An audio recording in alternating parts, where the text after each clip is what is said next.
Hello. Hello. That's probably too loud. Yes, it is. There we go. Alright. Maybe a little bit softer. Still quite loud. If I look on OBS, it's good. Yeah, I guess. So anyway, Yes. as you podcast, know, another one. as you know, my parents are on vacation, Yes. and I also have vacation. Yes. So I have no idea what actually happened outside of my house.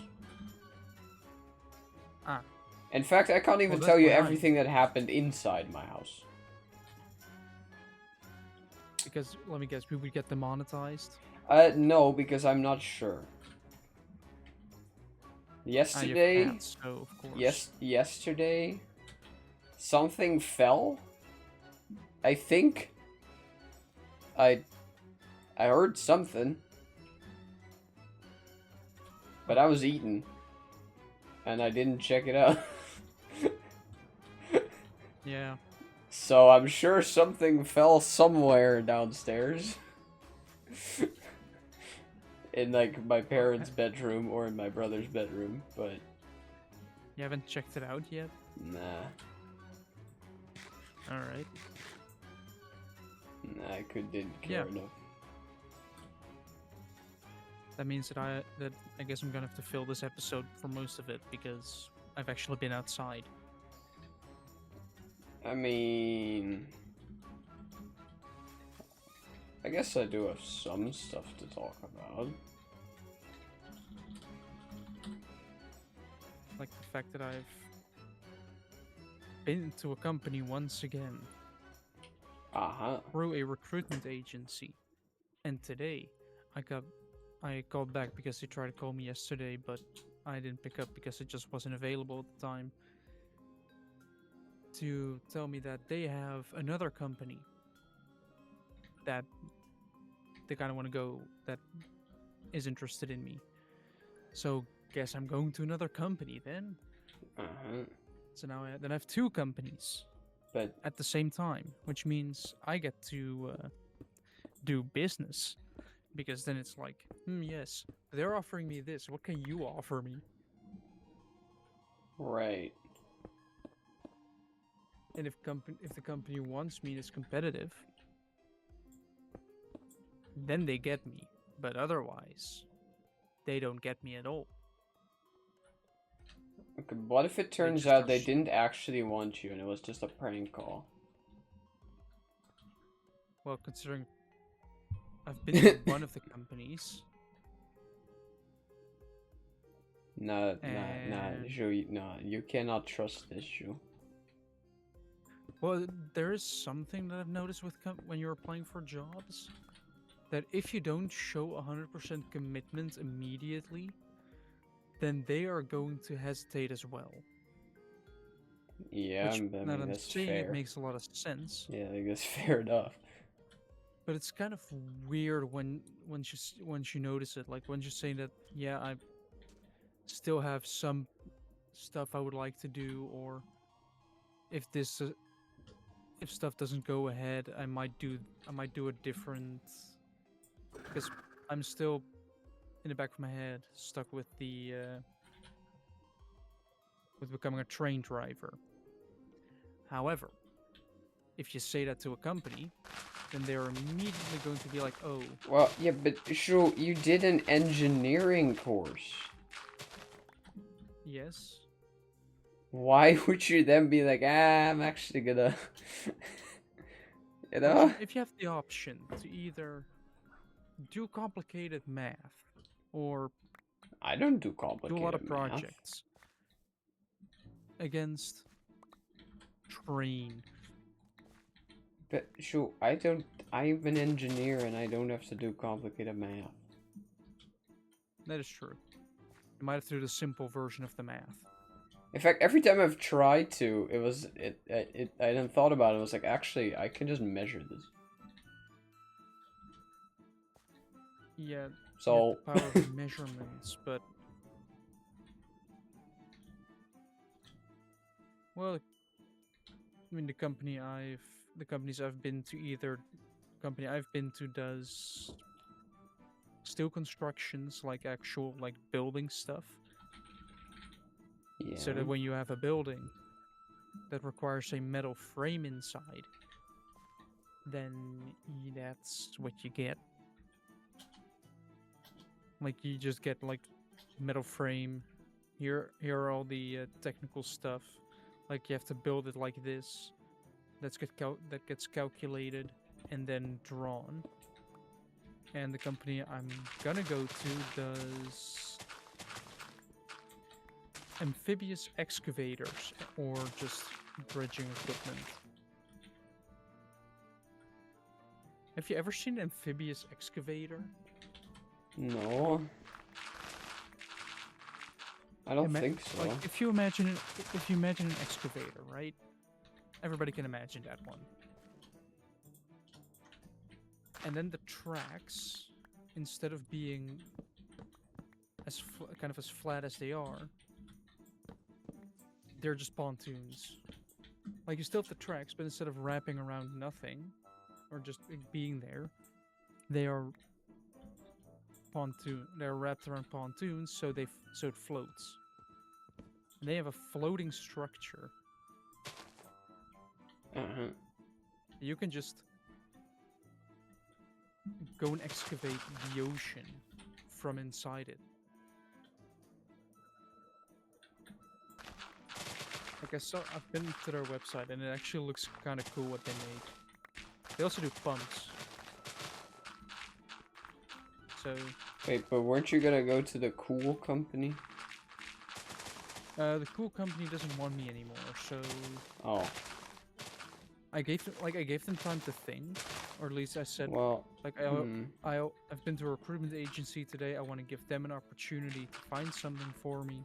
Yeah. Okay. Yeah. Like early next, I even said that, like it was last week that, like, start of next week, I will have an answer for you if I go ahead with you guys or if I don't. Yeah, but I basically said I'm gonna think about it. You realize what that sounds like, right? You realize it sounds like, don't really want to work here and everything. Yeah. Like, okay, you want to think about it. You want to. You just give them a chance, so I had something to compare, right? You literally just go, well, you know, maybe I'll work here, but if I can find something else. I even specified that. Yes, I know you want me, but I want something that is actually that I can compare it to, so I don't end up with, you know, making a hasty decision, which I know myself. I tend to make those. I tend to make a decision without really thinking and looking at it. So. The one time that was like, right, I want to get multiple applications next to each other, so I can just make an informed decision. I said that on Tuesday last week. Then Wednesday evening, I get an email saying, "No, we don't want you anymore." Yeah, they're obviously not. Yes, but they even. I feel like the engineers were excited, but just HR was like, yeah, no, we're not doing this guy. I mean, I don't blame them if that's what you said to them. She even said that these days it's normal for people to have multiple things running at the same time. Like multiple applications. I mean, maybe. So they know that. They told me that that's normal. Yeah, but... And then they complain that they have to wait a bit for other things. That's a bit of a weird thing, isn't it? That you're saying is that what you're first saying is it's normal to have multiple things running, but as soon as you say I want to give those multiple things a chance so I have stuff to compare, And then a I day mean, later they maybe the say, person you were talking screw to you. said that, but that's not the only person making the decision. Well, I feel like this was mainly an HR thing. I don't know, I think you just shouldn't have said anything. Or at least you Well, I shouldn't am have being said it like honest. that. Yes. But I even said them that next week, like, give me a couple days, give me like some time to get the recruitment agency to basically ask them, can they find something quickly? Because if they can, then I have something to compare to. Otherwise, I might just work with you guys immediately if they say no, we can't. And they didn't even give me the chance for that. So yeah, that's why the company that makes cool things, they do cryogenics. Well, Yeah, and now you're that's why not. that fell through. Yeah, no, now you're just not cool anymore, Joe. No, it's not cool. I feel more kind of like offended by the almost the fact that first they say it's okay to have multiple things running, but when you have multiple things running, they immediately back out like, oh, nope, cannot do that. Sorry. Like, make up your mind.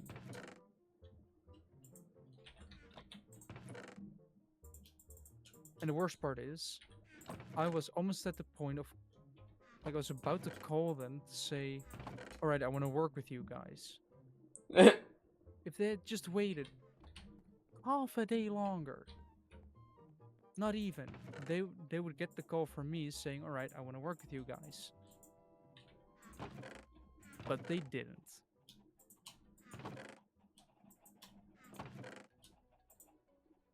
They shut me down because, well, I guess they might be able to find. And now realizing they also could have just found someone better and basically said, all right, we're going to go with you. Even though I had the indication there we're looking for multiple people. Like, you have a company, you want to scale up, and you're not hiring anybody.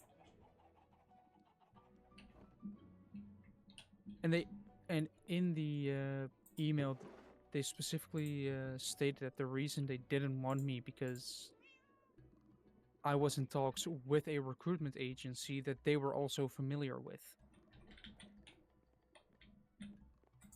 Like, they could have just called up the recruitment agency themselves, asked for me, and asked what they had for me. And if they said, well, we don't have anything yet, then just, yeah. Like, they could have easily solved that internally. So, yeah, that's how that ended up.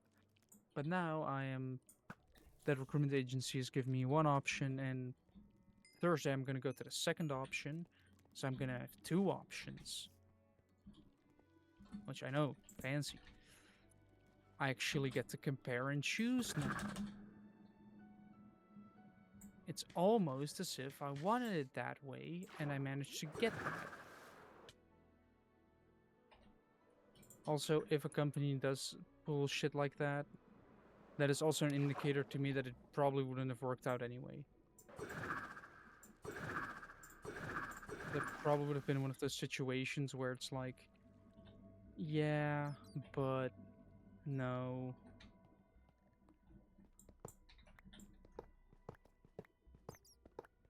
Just it's not gonna work out in the end anyway if a company doesn't want to give a possible new hire that just got out of school.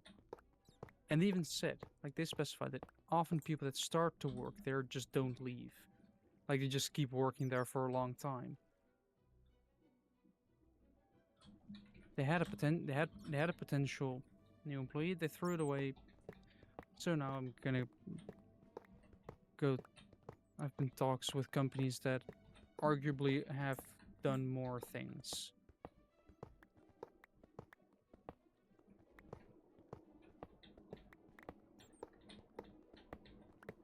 Yeah, it was one of the only companies that actually operated without having a recruitment agency go in between. Because if I go through a recruitment agency, then with the one I'm currently at, I'm going to be stuck with them for a year. That's basically how that's going to go, where they're basically going to be saying, like, all right, you're going to be working under us for a little bit.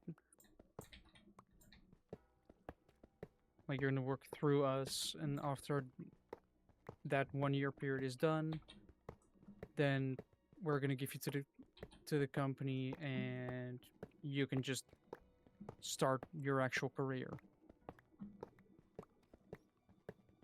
So that's basically the current plan. Yeah, job hunting is surprisingly tiring. A lot of calling at often inconvenient times. Yeah. Like last Thursday, I got called like...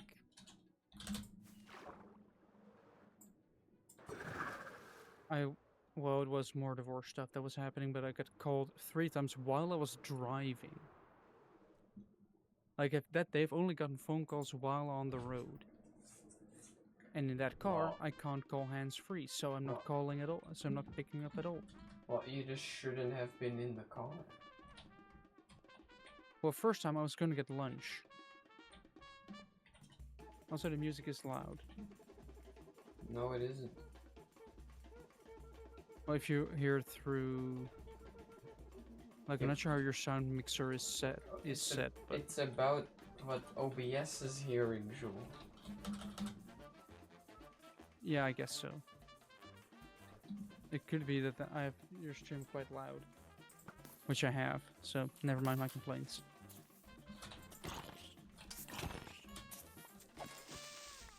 Yeah, like, I got calls while driving, and getting lunch, like, because it was kind of urgent, my mom called me 5 times.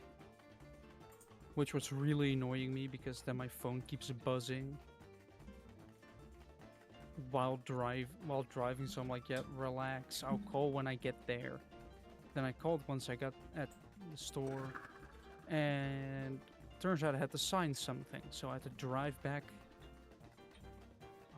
just somewhere to sign it, which meant that my lunch was like, there goes my lunch. Turns out we eventually got lunch later because, well, I arrived there. I parked the car pretty good backwards. I always park him backwards because that is just superior. If you park him forward, I will judge. Because obviously reversing is a superior parking tactic. You get to leave earlier, or you get to leave quicker, because instead of having to slowly reverse reverse out of the spot with low visibility. Reversing is low visibility. Then last week I had that where I just went to the store and I come in with my bike, but like a woman on the bike, like there's like a little bike entrance basically to the parking lot, right? To the shop front. And a woman was leaving, and she went backwards, but she went backwards so slowly, and it was like right in front of that entrance for bikes, so I couldn't pass it. So, and she went so slowly, and then she stood still for like 10 seconds before finally leaving. Yeah, that's why you park in backwards. Yes, it's a bit slower, but once you're in, well, first of all, your turning radius becomes smaller because you're going backwards, so you can park. So if it's quite tight, you can go in easier. You give everybody else better visibility when leaving, because often the back of your car is taller than the front of your car. So there's that, especially with modern crossovers, which are a mistake anyway. But I digress. Like that, You get other better No, visibility. no, You no, give Joe. yourself. Elaborate. Well, how much variety was on the road? Like, there was a lot more variety on the road like 10 years ago. These days, it's all just. First of all, it's basically 50 Shades of Grey on the road. Everybody drives either a gray, a black, or a white car. So the color is already gone off the street. And not to mention. They're all just Batman. I only work in gray. Or sometimes in what's the quote? I only work in black. Or sometimes in very dark gray. Yeah. I don't know But the they're all exact quote. The same generic shape. Like cars used to have a unique shape, where if you saw the shape of the car, you immediately know that's that car. But these days, it's like, oh, here's generic blob number 15. The Bush is looking at trucks, guys. No, I am actually looking to buy a car. Right. But a small hatchback, because they are significantly cheaper. That as well. Like, there are the only very small cars that exist right now are from China. Yeah, smaller is cheaper, huh? Yeah, exactly. People want cheap, affordable cars, because of course. Yeah. Because money doesn't grow on trees. Unless you're selling fruit or anything that grows on a tree. Then money does indeed grow on trees. Chiquita Banana would beg to differ.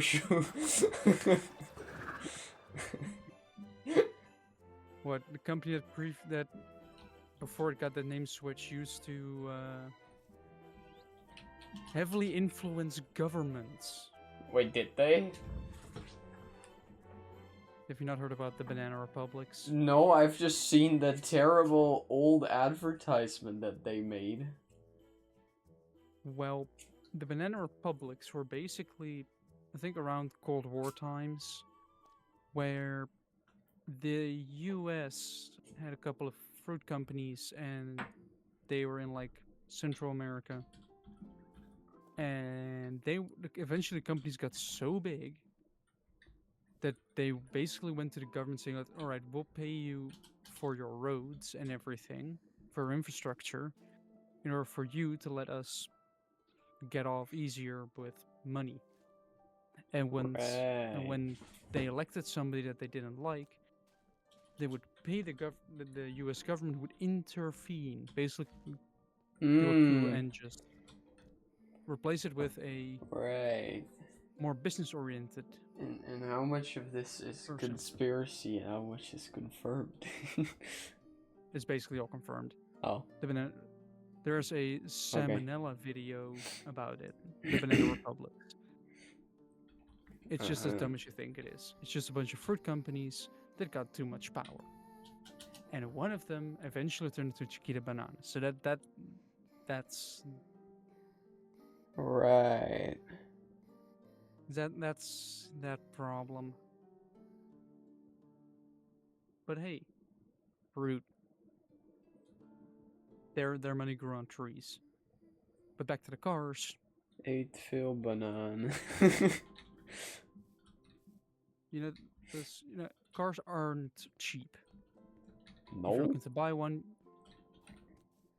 Actually, they can be, if according to you. Well, you can buy one for less than $1,000, yes. You got one for like 50 somewhere. That was at an auction site probably, but yes. That's an auction site. How much do you think an auction site price will remain? That depends. Yeah, of course, but like with cars, it doesn't stay the same for long. It often goes up and up and up. Still a bit sad about the E, honestly. What? Still a bit sad about the E. Ah, the E, yeah. Yeah, the E. If only we had a way to transport it at the time. If only we had gotten it at all. Yeah, but if we've gotten it, we've had to actually collect it, and that's the problem. That's the Yeah. real struggle. Yeah. Actually collecting it. True. Otherwise, we would have had to get it delivered, Yeah. which I would be more mailman, you expensive. pick up a gigantic E. Just call my grandma like, "Can I borrow the car for a big E?" No.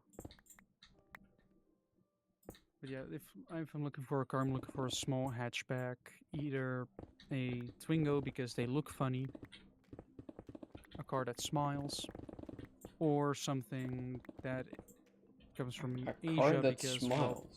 Lightning McQueen? no, a first-gen Renault Twingo. Ah, the twink It looks car. very happy. What? The twink car. I really hope you know the meaning of the. Well, yeah, it's a Twingo, aka the twink Yes. car. Yes. If you shorten it. Are you familiar with the terminology of the word twink, though? Of course I am. Yeah. I really hope you are, because otherwise that would be one of those things like Sure. that would be one of those things if a mom would just say, not realize the the implications of the word. Yeah. And honestly, small cars are vastly superior for one main reason, or multiple reasons actually. Fuel economy. Less car means less fuel, means more money in your pocket. Parking is easier because good luck getting your big lifted truck into a spot when I park my Twingo in half a spot. That's just how that works. Yeah. Yeah, you do sacrifice storage space if you go for small hatchback, but for somebody that is going to turn 21 this year, I don't need a lot of storage. And if you need a large amount of storage, you rent a van. Oh yeah, you're turning 21. Yeah. Dude, you're old. Yeah. I think I might be the oldest out of us three, so What do you mean you think? I think. You know. Yes. What? The oldest yet probably most immature. Shoot, where are out we of all. going next weekend? Yes. What? I am basic. Like, I might be the oldest, but I'm also the most immature. Yeah, which is kind of funny. Yeah, sure, yeah. The amount of dirty jokes that come out of my mouth is incredible. All you have to do is say something that can even be seen as a dirty joke. Well, Jules, we are engineers. Yes. Basically just children with access to children with technology bigger that allows us toys. to make things. Yes.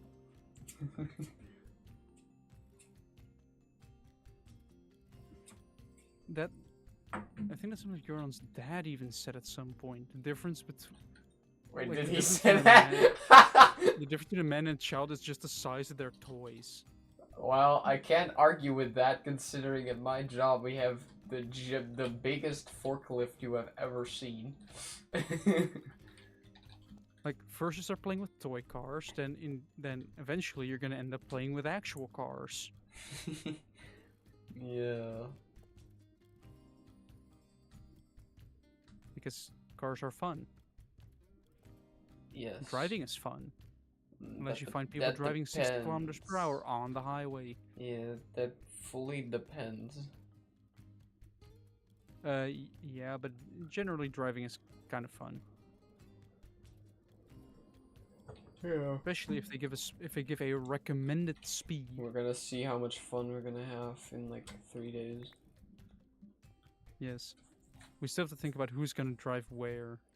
I mean, I'll probably drive there. And then I guess I'll drive back home. No, Joran will drive back home. But then he has to. Let me guess, you drive Jordan back home. Yeah, no, we are gonna make him drive us home. We're gonna make him think that that is a great idea, and then and then when he's here, he then realizes, oh wait, now I need to go back. Yeah, well, actually, both of you haven't seen a new apartment yet, so. Wait, yeah, we Yes, can that- take him for that. Yes, and if I'm driving back, I'm definitely taking you here immediately. So I'm driving back. I don't know. We'll see. It's an apartment. The tour will just be like, this is the living room. There's the kitchen. There's the balcony. There's a mother's room, and then in a hallway you have my room, my sister's room, the bathroom, toilet, and a closet where stuff that's full of shit.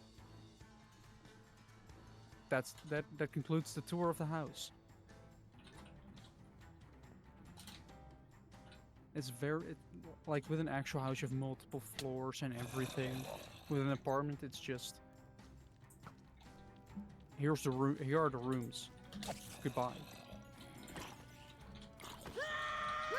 You could probably do it within fuck. 10 minutes. I forgot about that. Yeah. Sorry, people who listen to this podcast. Yeah, if you're just listening, we're both playing Minecraft, and I guess he found a creeper. No. No, you know my zombie sounds? Oh. When they take damage. Eventually when they're on fire. Well, I have fire aspect. Yeah. Also, I do have let's actually get to some news, because we've been talking for half an hour and we haven't even gotten to news yet. Oh, yeah. So, I have a small little list. Okay. Does it involve America? Possibly, but only in the part where 175 countries are having talks about limiting the production of new plastic. Oh.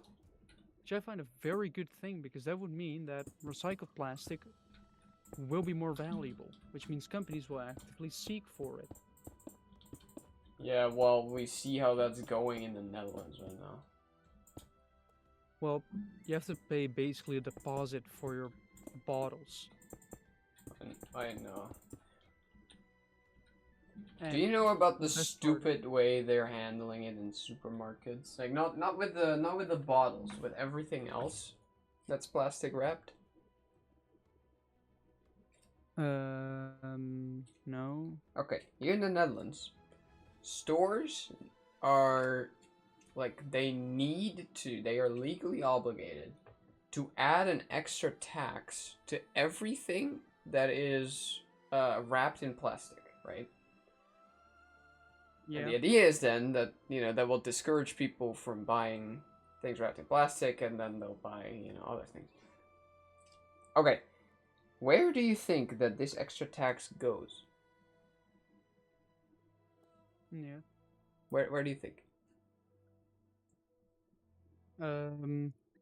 You have to, if the tax isn't a tax like 10 cents, and you probably 10 have to pay cents is like already 30 enough. cents The more. supermarket can choose it themselves so long as it's there, which is also really dumb. Well, they probably make it way higher than actually necessary. Only donate the minimum amount, and take the rest of it as profit. No, it's dumber. What? They don't have to pay that tax to anyone. It's just something the supermarket gets to keep. Which means that for everything that's plastic wrapped, they just lowered the original price and then add the tax onto it, and now it's the same price as it was before. Why didn't they just make everything more expensive and just keep the profit? No, well, because this gives them more profit, because more people will buy it because it's cheaper. You could probably, yeah, I guess so. If you make it more expensive, people are turned away. Yeah, I guess.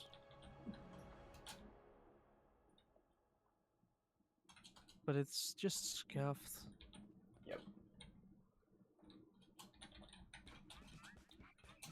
But yeah, like companies will find a way around paying for everything eventually. Possibly, yeah.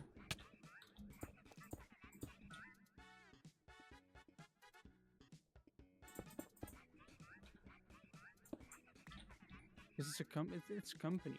They're looking for a way to make more money. Yeah. But yeah, Capitalism.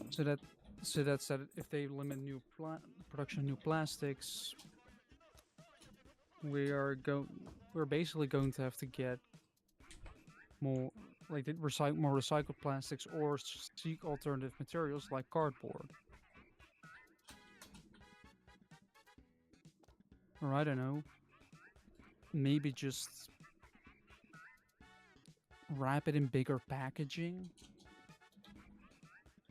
If it's stuff that is good for a longer period of time, why not put like things in a bigger package? First of all, it's cheaper because you have to use less packages. So you use less plastic, so you can make it cheaper. Yeah. And if you already knew, like if you ever been to a store, which I hope all of you have, and you've looked at the price tags Store? What is that? Sure. And you looked at the price tag for a small package compared to a large. And yes, the large price will be bigger, but if then you look at like the price per kilogram or per other unit of measurement that is used, you realize, hey, it's cheaper actually. If it's all going to be consumed within a timely manner so it doesn't spoil, then why buy the smaller packages more often if you can buy the bigger packages less often and save money?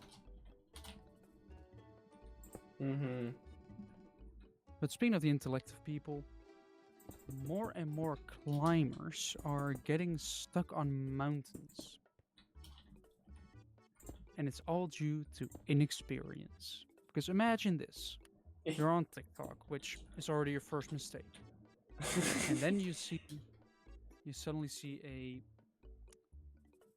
a person climbing a mountain and being all happy and just showing the amazing views that it gives. Sure, like, great, I want to climb a mountain now. So you do. You get in there without your experience, and you realize that you're in way over your head when you're actually on the mountain. Like there was a story in a news article I saw about it where two girls literally went the wrong way for a bit and then got into a part where actually climbing a license, which is apparently a thing. Yes. Obviously. Like, how do you mess it up that badly? Okay, but did they have to chop off their own arm like that one guy? No. Oh. But a helicopter did have to come in and rescue them off the mountain. That helicopter costs money, of course. Yeah. So having a helicopter come there again and again and again is eventually gonna run. Doesn't it cost you money if you need to get the like if the helicopter has to be there for you? Yeah, you probably. I'm pretty sure you pay for that. Yeah, exactly. Yeah, but still, it could possibly lead valuable resources away from actual people that need rescuing. Because if the rescue helicopter is busy picking up the 10th TikToker that thought they could go up the mountain, while in the meantime, in another area, an actual climber is in life-threatening trouble, that doesn't seem like a good plan. It seems like a bit of a dangerous thing when you only have one helicopter and 10 people are in trouble because they thought they could climb. So only do things if you're experienced, or if you're inexperienced and still want to do it, go with somebody that has experience. Doesn't have to be somebody you know. There are instructors. They also exist. Yet people seem to ignore that fact. People, I know I guess these days people don't tend to listen to experts anymore. No, so experts are a myth. Hmm. Sure. That piece of paper we got like a few months ago, that means nothing. Yeah, I guess. Actually, that is Just kind of true nowadays here in the Netherlands. Yep. Have you With a seen how degree. companies are just hiring anybody to do anything? Yeah, but also our job, like we often work with computer software. So I guess all you have to do is teach somebody the software, and the calculations are done preemptively. So you basically just have to put Yeah. in the numbers, and the computer will I calculate mean, it for you. there is more to it than that, but yeah. No, but I mean, I'm That's talking more often the about case. how at one place in the Netherlands, a company hired someone without any paper, without any requirements, to Yeah, on one control hand, a it's kind train. of. Or not a Hmm. train, a crane. I'm stupid. A crane. Like a full ass. He better have gotten a course on how to operate a crane I safely have no idea. before he went in, because otherwise that is actually pretty much I'm illegal. sure someone came in that was like, yep, that button does that, that lever does that, but they were not qualified. And that was not the only one. There were I multiple of those kinds of situations. I feel like that is kind of highly illegal to do. I am not Not sure though, sure. considering the fact that you're basically giving somebody that has no experience with that kind of machinery all the capabilities to ruin I, lives I don't. and put them on the line. It may not be illegal. I think a company can hire whoever they want under the law. Yeah, and you You're can't not allowed to discriminate, call yourself so something certain things if you don't have the paperwork for that. But yeah, that makes sense. If you haven't gotten your degree to be a doctor, then you're not allowed to call yourself an actual doctor, because that would be, you know, mis- actually, even that is debatable in the Netherlands. Because there's I forget what it's called. But you have like physiotherapy, which is good, right? Like that oh works. You also have yeah, like you have another sort of well, it's not really another version of that because it's bullshit. chiropractors. Yeah, I think that's what it Yeah, is. Yeah, where they like they knack, just basically they like crack. yeah, They they crack yeah, your they just shit. So the fun thing yeah. about that is that first up, it does literally nothing. It just moves some air around. So yeah, it will temporarily feel better, but it will just go back. Like on top of that, it's dangerous.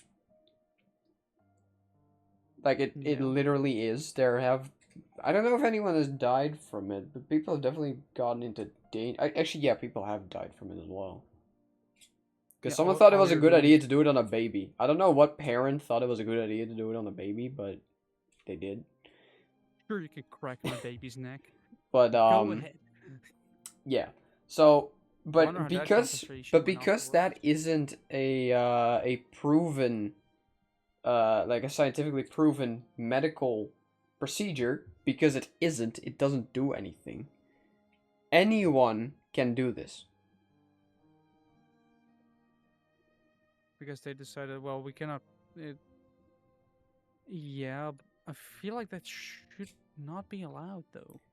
I feel No. like there should actually be a sort of limit on there that basically says this has been scientifically proven to be untrue. Like, it's actually been tested and everything, researched properly through the Mm-hmm. proper channels, and smart people have looked at it and deemed your practices useless. Mm-hmm. And then if you are going to be doing that thing, then you are not allowed to call yourself a doctor because you are not, you're just moving air around through people's bodies to where it cracks. That makes it sound different. Yeah, I know. But does it sound as bullshit as being a chiropractor? Maybe. Is it as bullshit as the actual thing itself? Probably. Perhaps. So then you have, they should basically say, well, then you're not allowed to call yourself a doctor because you're not healing. You're not doing what doctors do. Make people better, basically permanently if possible. Not just. Also, it's a pretty scummy tactic if you think about it. Like, the pain only goes away temporarily, so that means you want to come back. Yeah. Yeah, and it makes you want to come back because, well, shit, you're paying for it, and, well, it makes you feel better for a little bit. So then Yeah. Well, you want to come back in order to feel better again. yeah. And each appointment costs money, and eventually you're gonna run out of money. Because as previously stated, money doesn't grow on trees.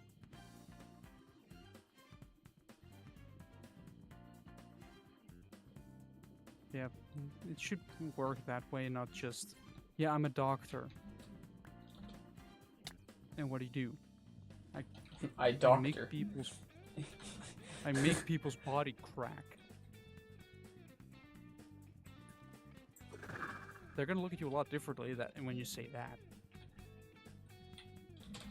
Probably slightly disturbed. Like, what? I reckon wrestlers would be good at it.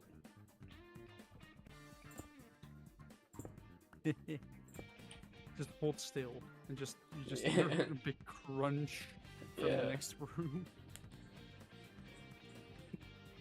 just choke slam you into the ground. Yep, you're fixed now. Yep. Yeah, the pain that's supposed to be there will go away in a couple of months. Just carry on as usual.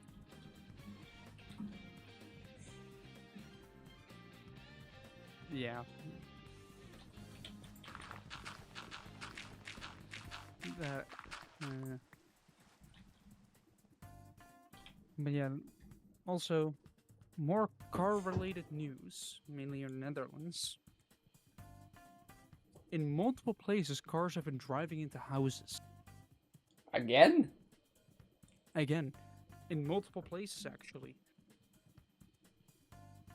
Apparently, it's pretty trending to grab your car and just drive it That's concerning. into a building. Yes.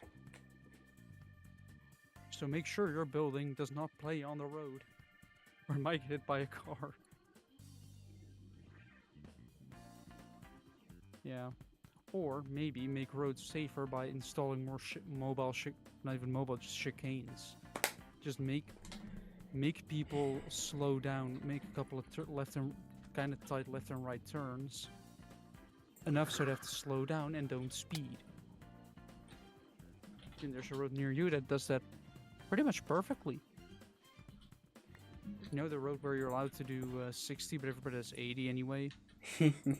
That road? Yeah. Of course, we don't. Nah, I would never drive 100 there.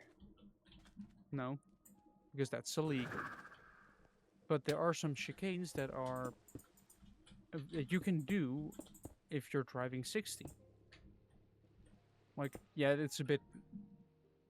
there are some G-forces. If you do that, it's preferably to take them at a slower pace. However, if you're perfectly capable of taking them at 60. So that slows the road down a lot. That is good road design. What is not good road design is you have a perfectly straight road and say 80. People will think, I'm allowed to do 80 here, but it's a perfectly straight road. I'm gonna go faster because I feel safe doing the speed. That's what the United States is suffering from a lot these days. The struggle of roads being designed in such a way that speeding becomes easy. Well, here in the Netherlands, we have done a great job at it. Not Just Bikes made a really good video about that. Depends on where. Yeah, but more often than not, we have like, if you want to make a road feel tighter, install some trees around it. Just put some trees into the ground next to it, and people will be more careful because you have a wide open road with nothing on the sides. People will speed a lot more because they can. It feels safe doing so because even if I crash, there's nothing I can hit. That's where you get the confidence from. But when there are trees next to the road, you're immediately like, ooh, I have to be careful here because if I do something dumb and go off the road, then I might end up in a tree. And trees are not squishy. They will potentially kill you. So you will be more careful when driving like that. I'm just imagining. Now I'm just seeing that fucking scene in the second Harry Potter movie where they fly the car into the tree that like beats shit up. Yeah. Even though the tree won't literally move, your car will be probably totaled and you will probably be hurt, if not dead. That's why you drive safe. So you can remove the surplus population. Well, that's just called natural selection. Shout out to Ebenezer Scrooge. Like natural selection is just like not putting a warning on something that's actually hot, and then people eventually experience those things as not hot and think, oh well, we are not touching that. Like as a child, you will learn that touching fire is a dumb idea. You do that because you try to touch fire, your hand gets burned, you are crying, and you never touch fire again. Have you touched fire as a child? No, but don't you back away from that shit before you even touch it? Yeah, but like a stove or something. Like you are going to eventually hurt yourself on something hot or something like that. Heck, I have seen a video of children trying to grab. Aren't children flames. Naturally afraid of fire? Jim, I've seen a video of a child trying to grab the fire on a birthday candle. Oh yeah, but that's a tiny flame. That won't even do anything. That will just like go out. Yeah, but but it can still hurt them a little bit, or still get hot. And when that happens, children will start crying because, ow, it hurt. Which is a good thing, because then they know not to do it again. They'll turn into that one guy from the Fantastic Four. Wait, isn't there a new Fantastic Four movie? Yes, there is. Has anyone seen it? My sister and her I haven't heard anything from it. Could be good or bad news. But if you have word of mouth that you experienced something hot, and then you tell me like, hey, that thing, don't touch it, it's hot. Like, yeah, then I know, all right, I won't touch it. Like, you learn. But if you don't learn and you make the mistake, and I make the mistake as well, but this time worse, then yeah, that results in natural selection.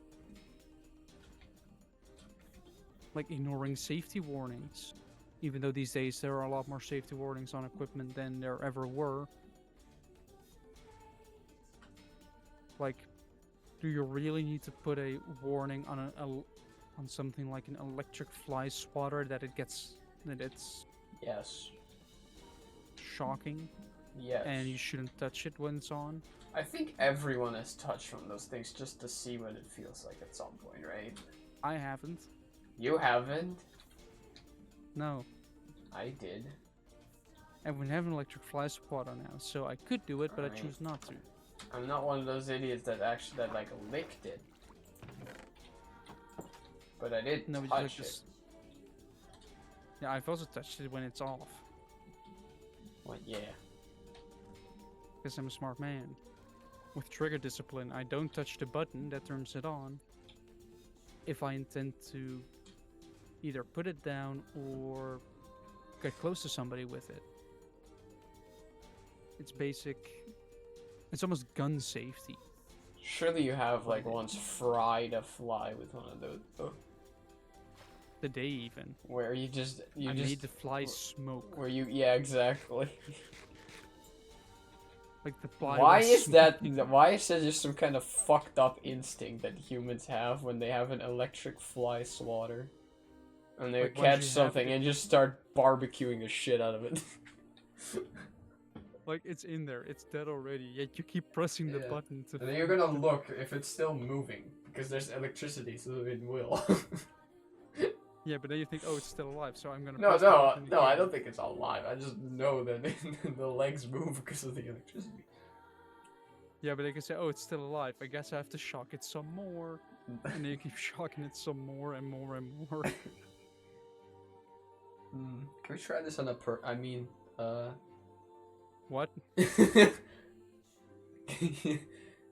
we use an electric fly swatter on a person, will they move? I don't know, but I did see a Reddit post about this actually, asking, I haven't really looked into it, I should have, but what would happen if you were to pee on an electric fence? But would you stop peeing or just keep going? Yeah, you try that. Like with the stream, increase or decrease when you're shocked? That is a valuable question that I have. Right. And I probably should look into it, but... Why don't you just try it? Well, I'm gonna do an incognito tab. Wait. Oh god. What happens when... Right, this was the end of the podcast. No. Sure, I don't think this is information we need to have on here. Loss of muscle control. So, do you get an erection? Well, I guess it all depends on how strong the electric fence is.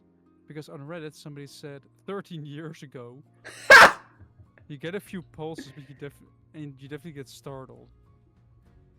Right. But does it automatically erect your penis?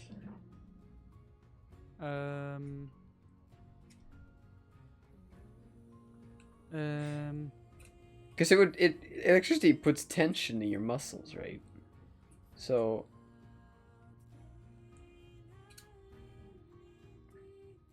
And if so, is it a viable alternative to the pill that gives you an erection?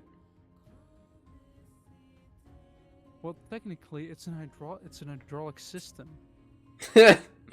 Yeah. If you think about it properly, it actually is. Yeah. Hydraulics. It's just is electricity a good alternative to that pill? Not sure. It all depends on what muscles you lose control of. Also, the only reason I know that those pills exist for men to get an erection is because on my way to my job, there's a building for a company that makes those, and there's just a gigantic logo on there that just says, you know, that they make that. I pretty much know about it because... Oh, you used it, we have a bridge. No, we have a bridge here. No. That had been... That was built. It was a new bridge. But one of the embankments kind of I guess, moved a bit, so the bridge couldn't close.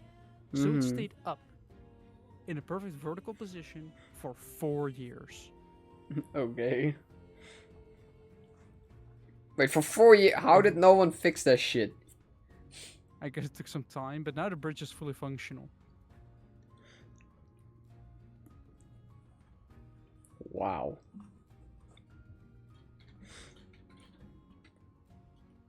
Yeah.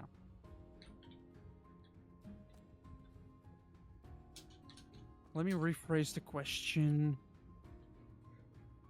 I wonder why.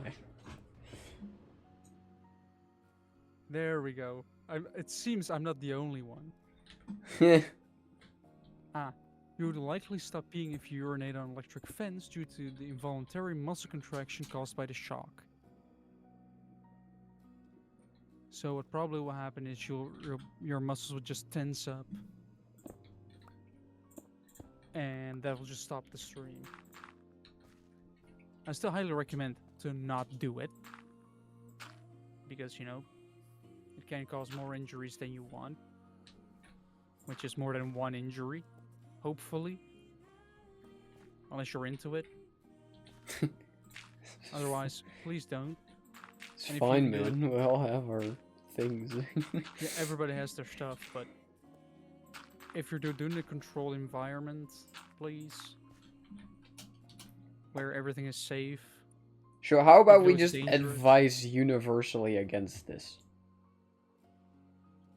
How about we teach people how to do things safely? Yeah, well, you do that by Like, not doing it. that's the worst advice you can give. Why? That leads to diseases, too many children. No, if you don't do it at all, And you don't get children. yeah, but that leads to a population drop. Well, there's too many, like, maybe they've fixed the housing problem. And overpopulation, I guess. But no. It does not solve the problem. If you teach people to do it safely, then you get the opportunity. Opportunity. Yes. They Thank have you, the Jules. opportunity of teaching people not only how to do it safely, but how to prevent children, how to, you know, prevent diseases from spreading, make the whole world safe. I also still don't understand why, in order to get rid of diseases, we don't just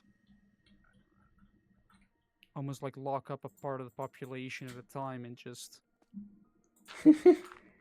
keep that. Like, you can get pretty much rid of all the diseases at that point. Like, you just keep, like, first you make an area completely empty, so there are no people. They make sure that the disease is not there, like, absolutely sure, and you only allow people that do not carry that disease back into that area. You realize that only works with stuff that is contagious, right? Yes. Why don't we take the near replicant approach and just nuke the area where it is? Considering that we already live in a housing crisis, we need all the space we can get. If we also want nature. Dude, have you seen Chernobyl? Do you know how beneficial it was for nature? I feel like the first little bit was quite damaging. Yeah. But now... But now you just have a like 30-kilometer zone Actually, where nobody wasn't, is allowed to go. what was it? Fucking... Hiroshima? Wait, yeah, Hiroshima. Wasn't that, declared they can live there again? I think it might be habitable again, yeah, but that was there's less of a nuclear bomb, I think, than what Chernobyl experienced. No. That was no. I'm not talking about the nuclear power plant. That was Fukushima, but in But the bomb, I think, was still less than Really? Chernobyl. not sure, but Wow. like those bombs were just one city, right? I don't know. Chernobyl was like, even though it was an explosion that only was local, but the fallout was measurable everywhere across Europe. They realized, hey, radiation is up a little bit. What happened? And of course, Russia, being Russia, or at least the Soviet Union at the time, was like, nothing happened. Of course, they deny everything. Right. But oh. Did you know they in So that Japan they made a museum about the nuclear bombs? kind of understandable. And you know with the and then the message of it is just like, yeah, let's not do that again. Ever. Yeah, Anywhere. actually, a museum is a pretty good way to basically tell people about history and how to not repeat it and what happened. Yeah.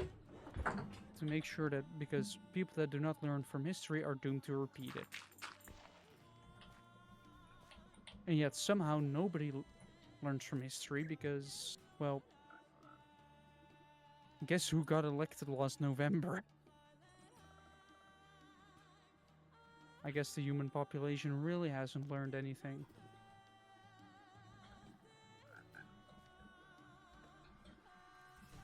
Which means that everybody's all of us. It's so funny how the United States turned out that way. Like, they first went like, oh yeah, Trump will fix everything, but now if you have a meme of JD Vance on your phone, you get denied entrance to the country. Like, you will be denied access. Wait, really? A Norwegian tourist got denied because he had a meme of JD Vance on his phone. What the fuck? Which is kind of funny, actually. Like, just the meme already got him turned back. Which would be a good thing because... Was it a tourist? Yeah. He wanted to go to the United States, but after they found... I don't even know how they found the meme because, well, I guess you just have to have seen it. Otherwise, your phone stays off, right? You don't really turn your phone off. You're not really scrolling through memes when they're checking your bag. You are. No, because I'm too busy being nervous because what if I accidentally packed a stolen TV in my bag? Ah, yeah. Accidentally. Like, I've been on a plane a couple of times, and every time I go through customs, it's always this little nervous thing like, what if I've packed something that isn't allowed? What if I accidentally took my sword? What if I accidentally shoved some cocaine up my ass? Hey, When you go... Only We're do already that up 1 your hour. nose. Yeah, but for transport, so they don't see it. But, like... Ah, like the old, those old messenger women. Just put it somewhere they don't really look, but then you go through the X-ray scanner, and then it's... Oh, there it is. Yeah. And then you're in trouble. That's why I don't do that and just pack my bag normally like any person would. And then have to laugh when somebody tries to bring soap that is more than 100 milliliters on a plane. When the rules clearly state that that is not allowed. What I've heard is kind of expensive soap as well. And he just said, oh yeah, just throw it away. Probably experienced it before. He was like, yeah, I'm gonna have a plane to catch. I'm not here gonna sit and argue with customs about something about a rule that I clearly violated. So yeah, just throw it away. And the customs officer was like, "All right, well, sure." I threw it away. Speaking of customs, can they look at my fucking sword? They can. Like, there is probably a chance that when you get your sword, yeah, there is gonna be some tape on it, I like know. from customs, just because they wanted to look at it to make sure that it isn't sharp. I don't think it matters if it's sharp or not, because you are also allowed to have sharpened swords. Yeah, but you know, it has to go through multiple customs. However, if I do at some point order a sharpened sword, I will get into contact with customs to see if that's okay before I do anything. Yeah, just either call or send an email to Like, ask because I know if you it's can. allowed, but I'm not sure that I have to get like special clearance for that or something. Special clearance, maybe a license if No, necessary. well, you don't need a license because it's a Category 4 weapon. But Like you might need to sign something or show a document. yeah, I'm surprised I still haven't received anything that's like, hey, are you 18? I mean, maybe the mailman is supposed to check that. I don't know. Like, or you have That to feels sign weird. somewhere. Like, wouldn't that be Which is weird if it's the person that delivers it that they have to check your age? Yeah, it would be easy. Like, did they not check your age when you actually were ordering the sword? No. Huh. No, because they have nothing to do with law outside of their own country, right? I guess so. Although I would, as a company, to prevent people getting into trouble, ask if they are legally allowed to buy a sword. You know, just in case they aren't allowed to buy a sword. Would you? It's just profit for them. If you have a 5-year-old finding the website and thinking, cool, sword, and ordering one, But yeah, but like,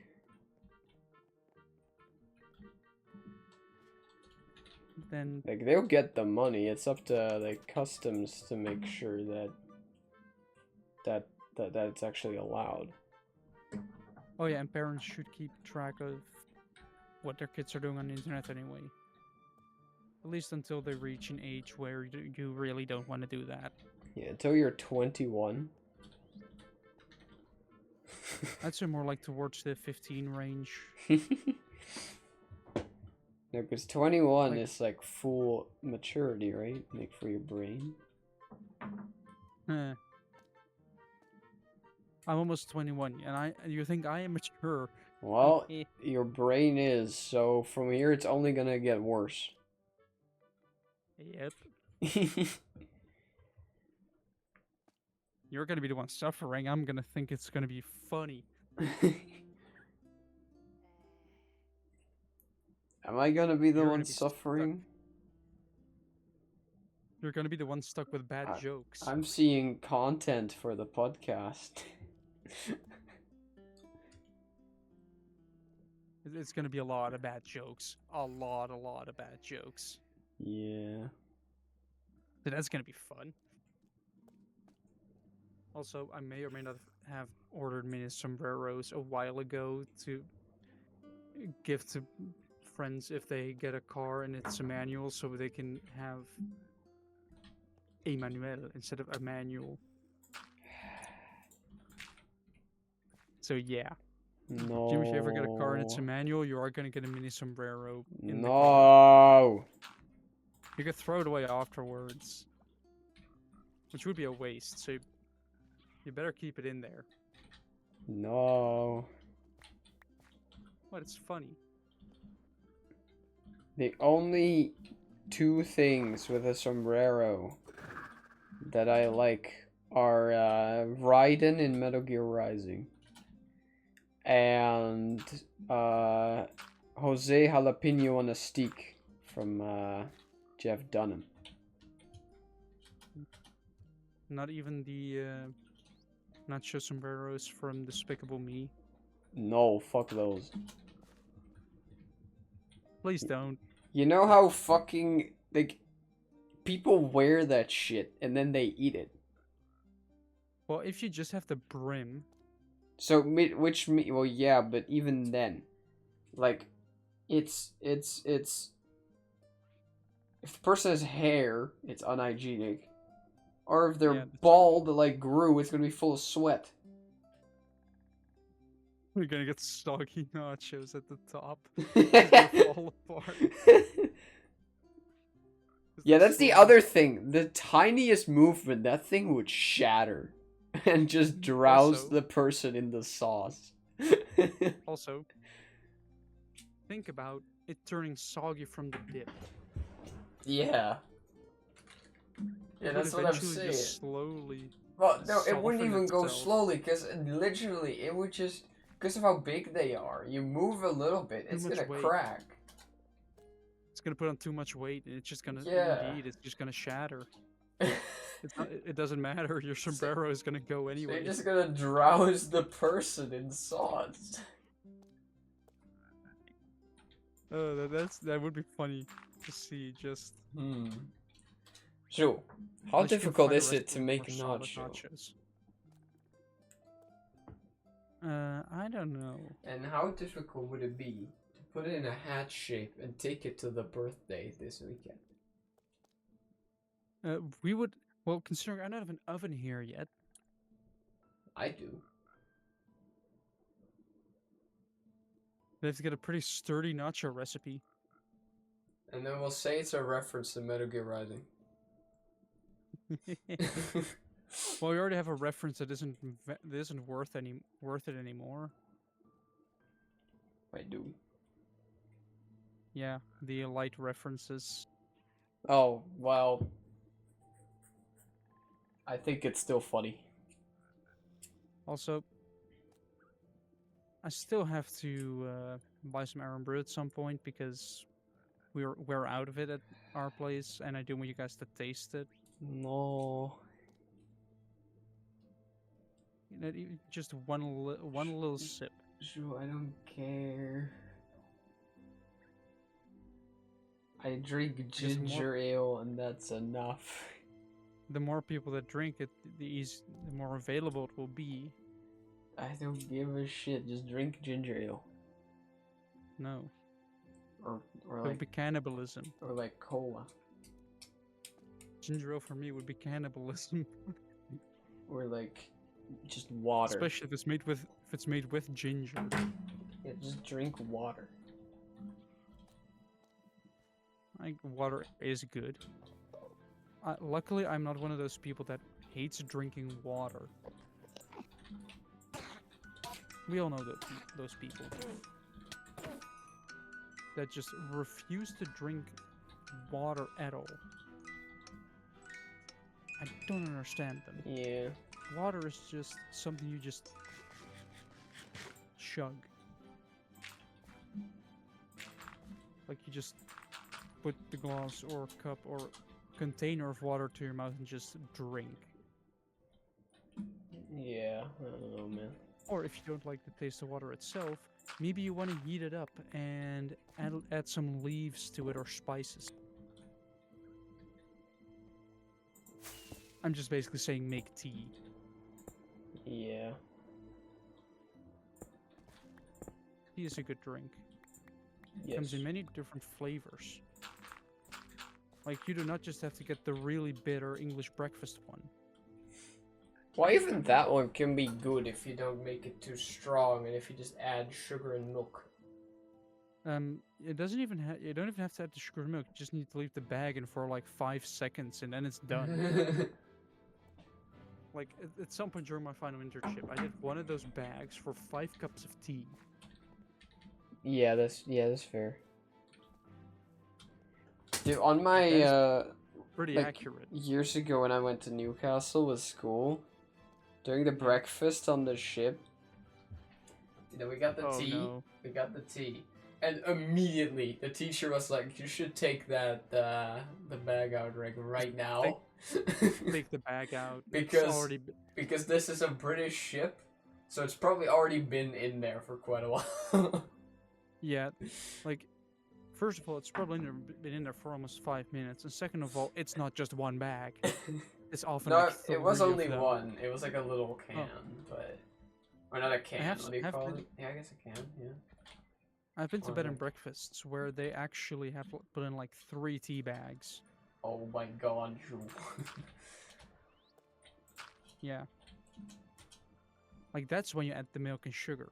How are you not dead from like I don't know tea poisoning or some shit? Because milk and sugar exist. Oh, okay. Those are the things that will save you when you try to drink British tea. I'm hungry. What? I am hungry. Then consume food. Okay. That's how that works. Okay. There's this. Guys, this is the end of the episode because I'm gonna eat. Wait.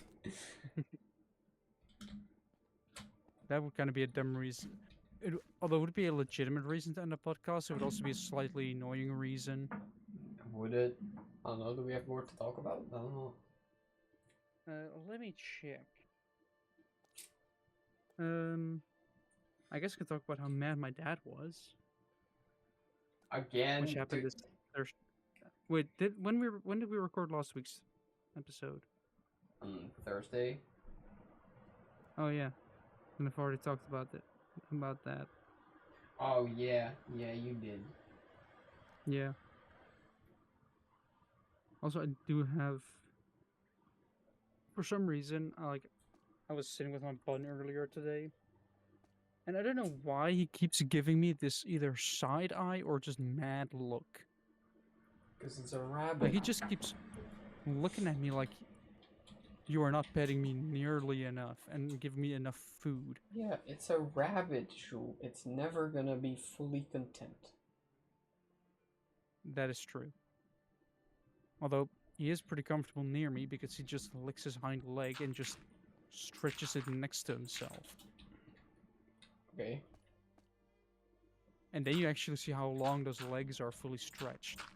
So that's what you're into. No, it's just surprising Mm. because a rabbit in its compact form, which mine often is, It's compact. small. Yeah. Also has loafing, where it's just I know. put all his feet underneath his body and just sits. And just doesn't move at all. Yeah. Like, that seems pretty small. But then he stretches. Yeah, I know. And he becomes long. Yeah. Also, bunnies yawning look like they're screaming. If you see one yawn, it's just, and you take a picture of it, it just makes them look very dangerous. Even though they are really not dangerous at all. Unless you really anger them. But 9 times out of 10, all they'll do is just, they'll either slap you, which, depending on their nails, can hurt, or they'll just, then they might bite. But more often than not, they will give you an indicator that they're going to do one of those things. With slapping, they will lift themselves. They'll kind of go up with their head, indicating that I'm gonna hit you. You have probably a second to pull away your hand, and then you pull away your hand. Yeah.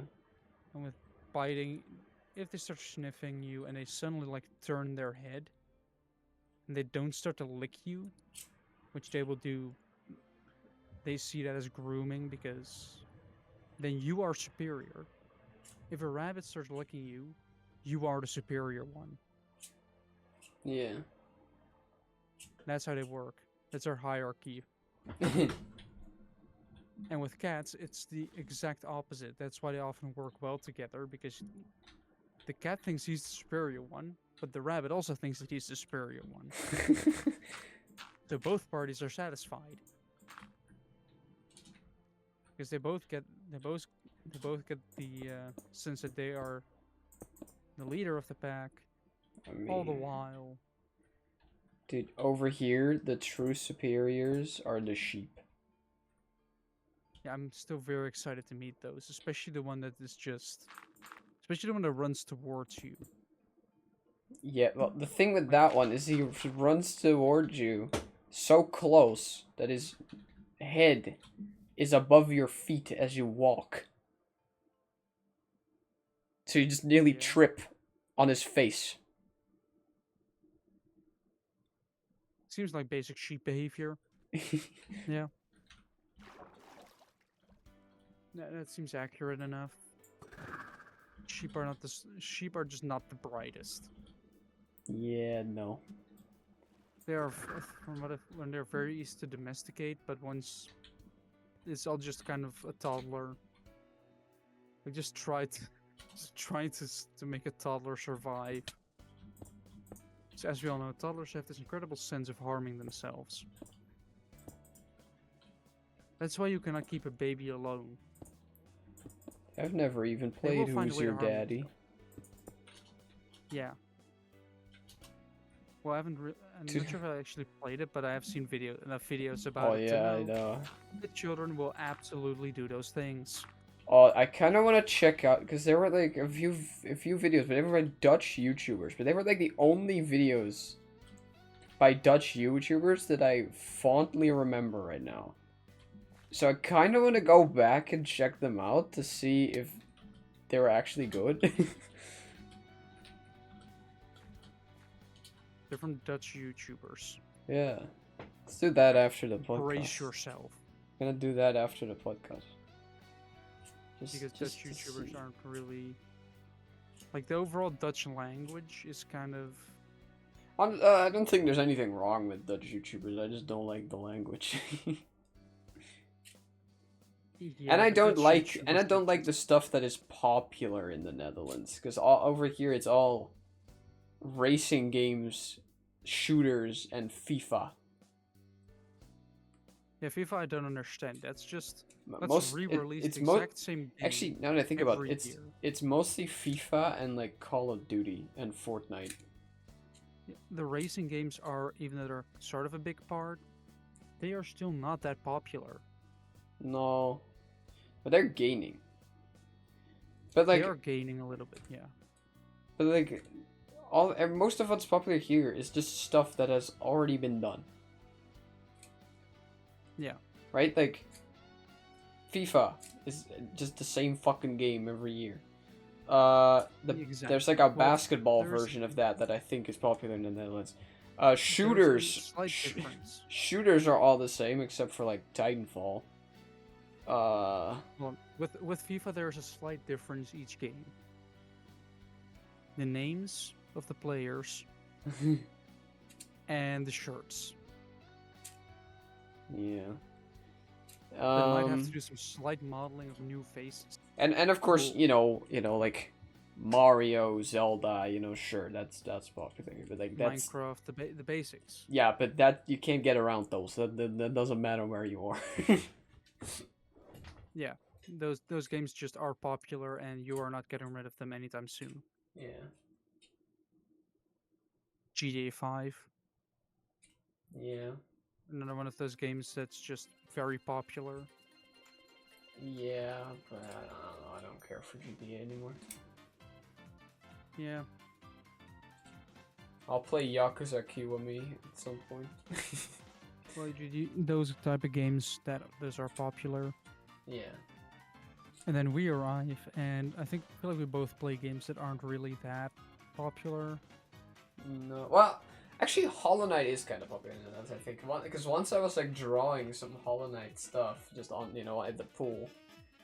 And one of the people that walked by was like, "Oh, I know that game."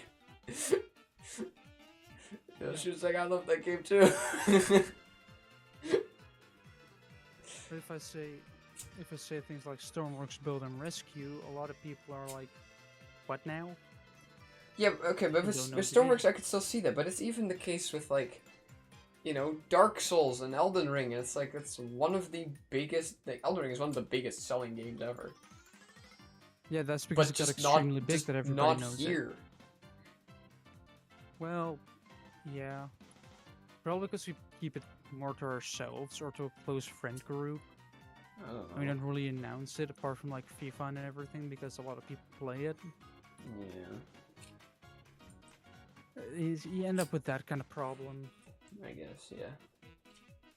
I mean, the games I play, if I even look through my like homepage, I already see like most of it is either single player or engineering or right, there are a couple of shooters in there, like FPS chess or War Thunder, for example. That's also pretty popular, Yeah. but it's mainly otherwise pretty unknown games. Stormworks. If we go back to Stormworks, for example, I've been on Twitch. I've been the only one that's actually streaming it. Yeah, Like, I know. the entire platform, I'm the only one. Which really surprises me sometimes. Because it is just a game that has a massive skill floor that you have to get over. Like, it's not just a game where you can hop in, immediately start playing. No, you have to first actually learn how to play the game. Yeah. And learn all its complicated and weird mechanics in Yeah, order to make some but sense of it. yeah. But the thing is, that goes for every game. Well, I guess not for shooters and FIFA, but you know. Well, if you want to get really, of course, if you just wanted the simple stuff, then you don't really need to learn anything at all. Then you can just go ahead. Mm-hmm. But if you want to actually get good at it, then you have to learn the tactics. Well, yeah, but that's a good game design. Yeah, you have the people that just are there for, that are just as casuals. They will stay casual. When I first played DMC5, right, I was like, I like Bayonetta, and Bayonetta takes a lot of inspiration from Devil May Cry. Like, yeah, sure, I'll play DMC5, right? And then at first, I preferred Bayonetta when I first beat DMC. I prefer Bayonetta because I was like, they have so many more combo options because Bayonetta has built-in combos. And so does DMC, but like very limited.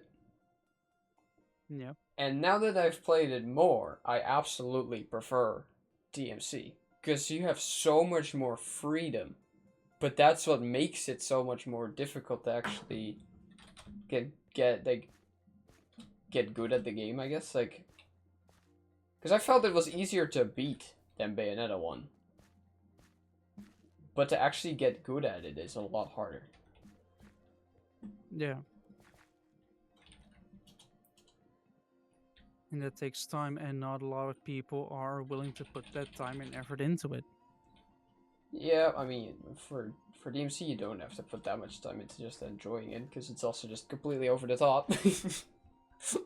Yeah, but Stormworks, you do often have to take a lot of time. Like, I have 1,200 hours into that game. I don't even know Wait, everything. did I tell you Like, I that still. there was a streamer that rage quit DMC5 on the dance, like when Dante starts dancing? He rage Why? quit it because he just didn't understand the game. Because it was that over the top. Yeah. Like, it's a game where you learn to not question. It's called Devil May Cry. Yeah. Like Devil May Care, You think it's gonna take itself seriously? No. No. Dude, the first And game the opens up thing with a motorcycle flying through the window. And Dante just Yes. shoots it out of the air with pistols. Yes. That is. Yeah. Yeah.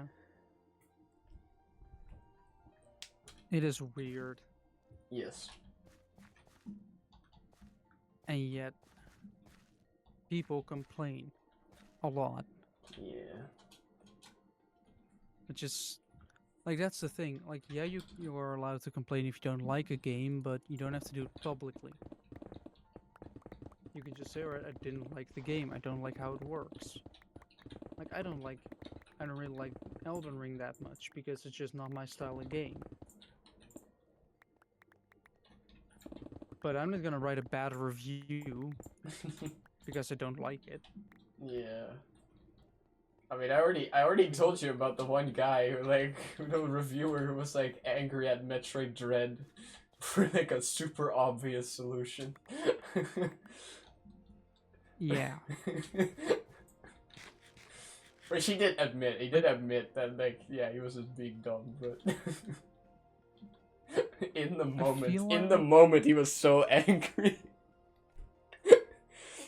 I feel like what happens when people only have themselves to blame is that they tend to become really angry and just Yeah. rage at others. Yeah. Yeah, well, Oh, yeah, that's my why a lot of Wi-Fi's people dying. don't play the Souls games. Yeah. But then I'm It's like, yeah, just that but you can't have this story about all this hardship, and then you just come in and just kick the shit out of everything first try. Like, that wouldn't make any sense. and also, who created it? A studio that is known for making those very difficult games. So Yeah. you already know what you're getting yourself into if you do a little bit of research. Yeah. There was someone in Lies of P that left a bad review that was like, I didn't know it was a Souls-like. And it was like, what? It's probably in the tags on It's Steam. in the, not only is it in the tags, before we even knew what it would look like, before we even knew the title, we already heard from the studio, hey, we're making a Bloodborne inspired game centered around Pinocchio. Yeah, Did this person not do any research? probably not. Like it often goes like that. You have ill-informed people making decisions and then complaining that their decisions are bad Mm-hmm. because they were ill-informed. And yeah, that's why if you want to buy a game that is even remotely expensive, Yeah. you first look at reviews, you watch videos, you Yeah. you have some. So when you get into the video in the game, you have knowledge. Yeah. Yeah, it might spoil the game a little bit, but you will achieve an overall better experience. But people don't want to do research anymore. They just want to get right into it and get exactly what they expect. And then if it isn't like what they expect immediately, they're going to complain. Yeah. I guess that's just the modern gaming world these days. Yeah. Like, I like playing older games. Like I'm currently playing through the older DMC games, you know, and I like Super Metroid and, like, you know, all that. Older games are really fucking difficult in comparison to now. Yeah, they didn't hold your hand. They were like, here you have a book with instructions that comes with your physical game. Yeah. If you're stuck, RTFM, read the fucking manual. You're gonna get that. The original Metroid, the first Metroid game, you don't even start the game at full health. You start at like 30 out of 99. Because you start the games with a max health of 99. But you start the game with 30. You why? I guess to teach you what happens when you die. Yeah, but like... But with the scuffed way that game controlled... Because it was an old game, it controlled very scuffed. Like, you couldn't crouch, so if an enemy was too low for your beam... Too bad! Yeah. And you already start with lower health. Yeah. You could not aim diagonal. You could only aim, you know, to the sides and up, and if you're in the air, you could aim straight down. Yeah. And that was it. Yeah, it's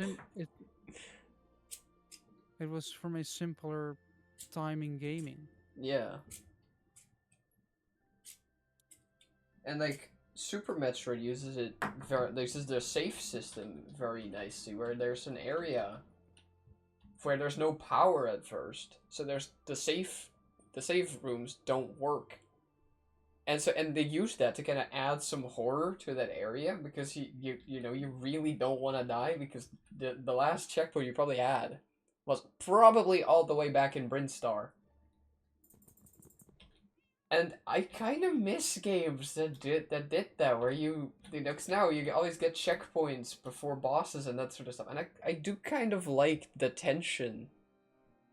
I mean, yeah, that would mean that the bosses would need to be a bit simpler. Like I would not want Elden Ring to do that, right?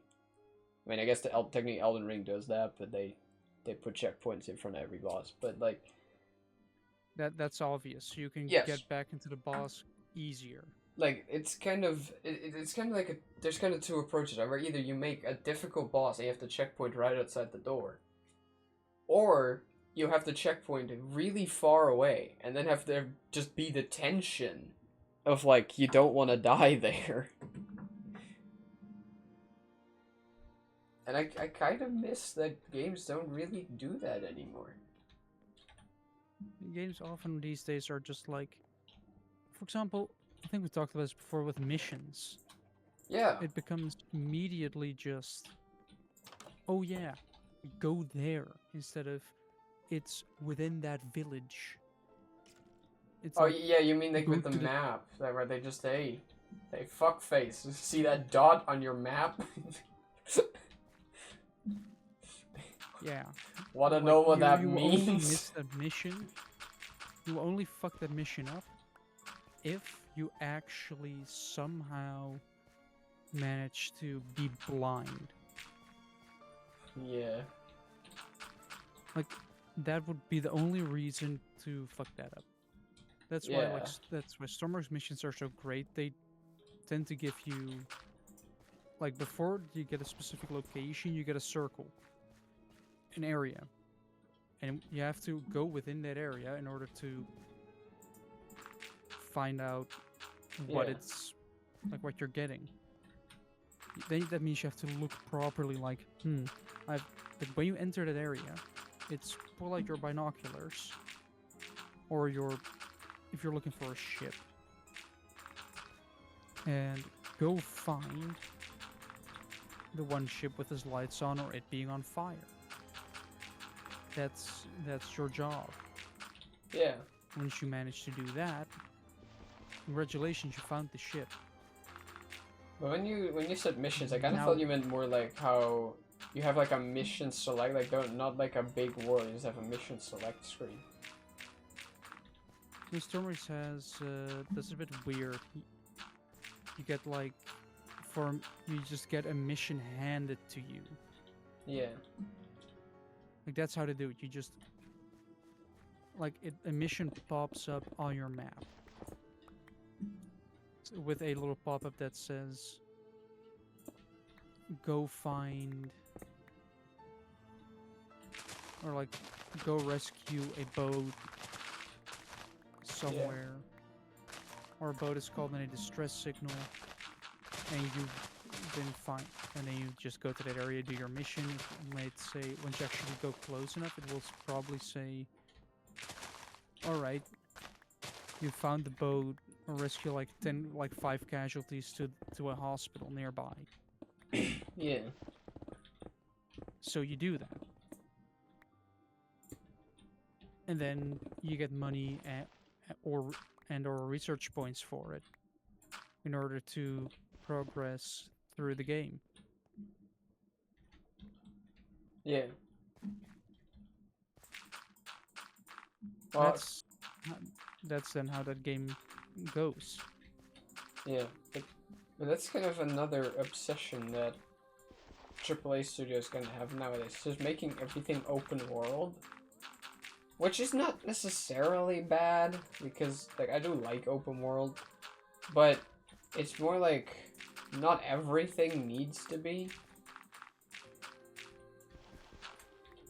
So, I kind of liked when Armored Core 6 came out, it was just, here, missions. Which mission do you want to do? And you're like, yeah, thanks. And then you click the mission, it's just like, hey, go blow that shit up. And you're like, yeah, sure, chief, I will. Like, blow this up. Yeah. Alright, will do. Yeah, you blow exactly. it up, and then you get And then you unlock a Gatling gun, and then it's like, hey, now go blow this up. And it's like, yeah, sure, thanks.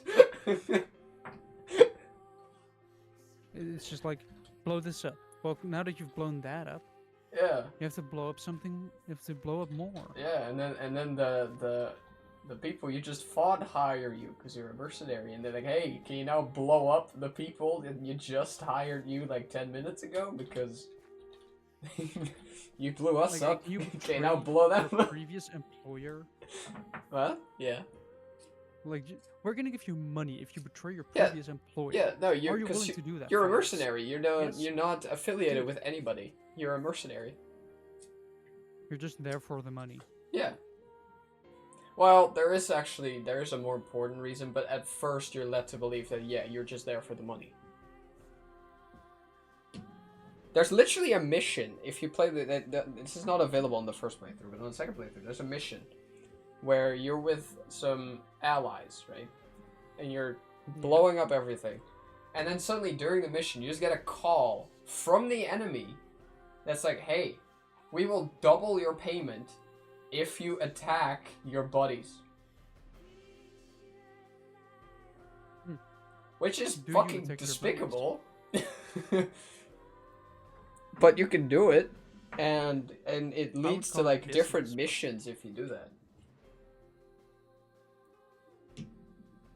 I would call that just business, because that's what that is. Yeah. Do mercenaries still exist in real life? I think they do, right? I think there's like an army that's not affiliated with anyone. Russia has one. Yeah, well, do they still? Well, it's Didn't they blow up their leader because he spoke out against Putin or something? Well, kinda. Like, oh no, they didn't blow. No, the plane just suddenly went missing or something, right? No, the plane crashed. Or the plane was blown out of the sky. Yeah. No, the guy went missing for like a while, and then his plane was suddenly shot out of the air. Yeah, because How convenient. yeah, the But convenience of suddenly falling out of the air. yeah, but there is that. But Pretty isn't there also another one that's not specifically like because the Wonder Group is still pretty much just Russia. Yeah. But I think there is another one, but I'm pretty sure that is illegal technically. They have mercenaries. Yeah, well, not just half.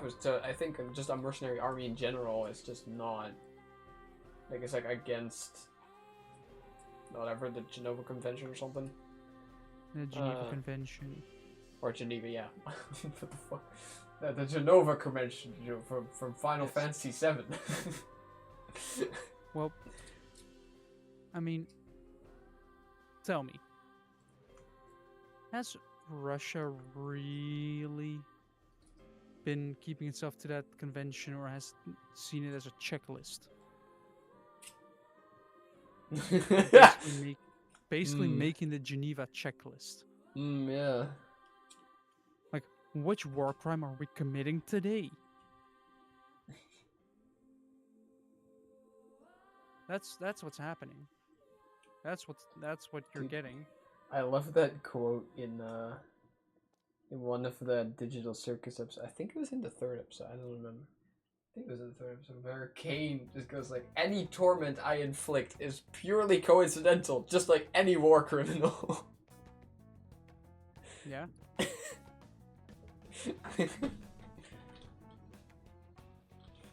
Anyway, I do think we should end it here. We might want to wrap that up around here, probably, considering Yeah. it's a pretty long episode with a lot of Yeah. ramblings. Yes. Because the Bushblade Ramblings, we ramble on Yes. and on and on and on and on Yeah. about how stupid things are and how things need to improve, yet things don't improve. Isn't that amazing? Yeah. Don't we live in a perfect world where nothing's messed up? Nah. Yeah. But yeah, with all that said, though, it does leave us with only one thing to say. Yes. We're not experts. But we were here.